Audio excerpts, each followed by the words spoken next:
Welcome to our Cybersafe Digest Weekly Podcast, Episode 5. Each week, we will unfold the most recent cyber attacks and will provide you with valuable insights on how to shield your business from these threats, along with practical steps and tips to enhance your cybersecurity. Hello and welcome back to our Cybersafe Digest Weekly Podcast, Episode 5. Thank you everyone for tuning in, and also thank you to any new listeners we have. If you're tuning in for the first time, my name is Toby Stevenson. I'm Chief Technology Officer here at NewWays, and I'm the host of this podcast. Today I'm here with another special guest and my good friend, Martin Lethbridge from Watchguard. Hi, I'm Martin Lethbridge. I'm a Senior Sales Engineer for Watchguard, covering UK and Ireland. I've been with the company 13 years. I've been doing Watchguard a very long time, as Toby knows. I've done other vendors in my past, but I love my little red boxes, as everyone knows me for. Thanks, Martin. So, you mentioned you've been with Watchguard for a long time. That probably means you've got a lot of information you can share with our listeners today. Specifically, I'm interested in talking around firewalls, network security, that kind of thing, and how the right tools are really important for protecting everyone's business out there. Yeah, I mean, look, we've all heard of a firewall. I mean, some people think a firewall is that BT Home Hub, which I always call the world's weakest firewall known to man. Look, the thing is, a firewall comes in many flavors, but the revolutionary came with the UTM, Unified Threat Management, where the firewall wasn't just blocking ports or, stopping people, giving people the ability to do VPNs and stuff like that. The revolutionary came when services started being put on firewalls, so they could actually do the next level of protection. So not only do they stop people going to, websites that may be vulnerable, but it's also making sure that the content they're going to, when they download like a link or when they click on a file, is being virus checked, but being virus checked in many ways, because a lot of people are convinced, that, my endpoint on my device will do the protection.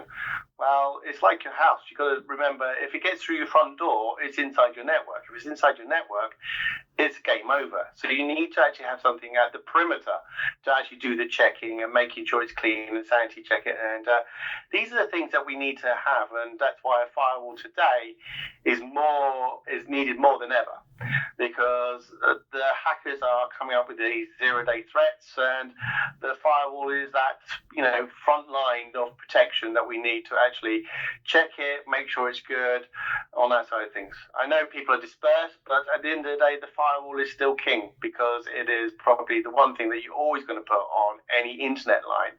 I don't think we've got to a point where we can say we no longer need a firewall, because the internet's not safe. We all know that. I mean, cheaper £100 firewalls, will they give you that sort of protection that we need now to protect? No, they won't. You need something that's going to have all the different levels of protection. I think probably the first one I always say is things like IPS, intrusion prevention. There's the first, I call it the bouncer. It sits there, looks at the packets and it comes in, and it basically sort of says, do I know this? Is it cross-site scripting and stuff like that? Does it at the first level? Something like that is very important, to pat down that traffic, make sure it's clean, and then allow it to go through. So these are the sort of things that you should have on a firewall for sure. And I'm guessing that these defense in depth measures are the reason that some firewalls are a better choice than others.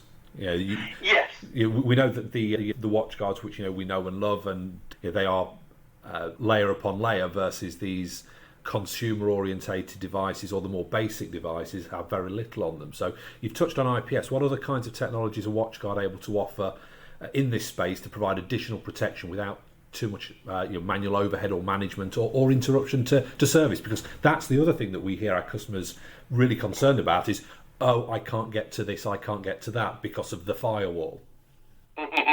So that's a very good point, because a firewall that's sized correctly should not inhibit the business from working. But the security services are probably the most important thing, because, as I said, IPS, I would say, is my first layer of protection. But then, like URL protection, everyone says, well, that's just stop me from going to Facebook. Well, no, it's not, because there's security services in there, in those categorizations, like sites that have been compromised or sites that have been known to have phishing links and stuff like that. These are very important, because last thing we want is the users clicking on a link thinking they're going to a reputable site, and it turns out to be a spoof site, which then infects them with a virus. Yeah. And then on the virus side of things, we have multiple ways of actually protecting with the files that come down. So we have signature-based protection, and then we have our AI AV. Now, what people don't realize is that signature-based protection is great, but that's only good if we know about the virus on that side of things. But these virus writers are constantly coming out with new ones and new ways, and that's where our AIAV comes in, because it looks at the file and says, what's the likelihood it's going to do something bad to that person's machine? And then finally, on top of that, we have our sandbox technology, which is our APT, where we're actually then putting it on a sandbox. Now, for the ones that don't know what a sandbox is where we take the file and we put it on a physical machine somewhere, and it actually then tries to probe it to see what it's going to do. And where we're different is we're using shims, physical machines, and we're able to identify, instantaneously what it's going to do. Because 9 times out of 10, the virus writers want to write a virus that's going to affect a physical machine, right? Because that's where the money is. And as soon as we see that what it's going to do, we then can flag the firewall and say that file that user downloaded is bad, and we can stop it and deal with it. And this is where the technology is now getting to, where it's having to do that Columbo-style investigation to make sure that what that user has downloaded, where that person has gone to, is safe. Because the internet, I keep banging on about the internet, is not a safe place because there's so much malicious stuff out there. Why? Because they all want to make money. They all want to get money out from someone somehow. And, these things are very important now to actually protect. And putting in a cheaper ilk firewall will not have that type of technology to actually help to protect. But also the other thing is, with security, one thing I always believe in, security should not be complex. And that's one thing I think that with Watchguard and our brand is we try and make our firewalls usable. So you will turn it on. I always remember the day when Steve Jobs stood up in front of the whole world and said, this is how you lock your phone, and did the thumbprint. It was an amazing moment, not for me, but for my father. Being of an elder age, he never put a PIN number on his phone. And he went, I like that. That works. It's simple security. And that just shows if you have simple but good quality security, it doesn't inhibit your users, but it helps to strengthen your security posture. And that's what we do at Watchguard. We try and make security simple, but also make it so that it's usable. And that's the most important part. That's something that some people should take away from it. I think the really interesting thing around that is what we're actually saying is actually it's the software layer and the back-end cloud services that are secret sauce that make the difference between those cheap £100, £200 router firewalls versus something like a WatchGuard UTM device. I mean, we put a lot of R&D in finding the best vendors to actually to partner with to bring the security to our firewalls. So the users don't have to sit there and try and manage everything. I mean, I come from an age where they used to have a network team. You used to have on the network team, they would have a switch team. And on top of that, then you'd have the firewall team. And then you'd have the operating system team. Then you have the application team. My goodness, can you imagine businesses if they ran like that nowadays? I mean, we'd have IT would be massive, but IT is not big anymore. The problem is nowadays IT is they'll have one or two people, and they rely on our partners like you guys, New Ways, to actually help them have that security. And this is what we do: is we bring the best technology onto our firewalls to make it so that our customers aren't having to manage all these individual components themselves, and bring it into one box so it can be easily used. But what also gives that gravitas is having all that together means that when we look at the logs and the reports, they're combined together, so we have better visibility. And that's something that is very important as well. I mean, having great security is very, very good. We must all have that at a good standpoint. But having the visibility of what's going on your network, and when something happened, how did it happen, is probably the bit that I think is very important. Going back when I first started, it was very much of you'd have firewalls and security in place to prevent you from being hacked. That was the main ethos. Nowadays, the ethos is, look, you need to have great visibility and logging reporting, because when that hack does happen, you're able to see what it did and how it did it.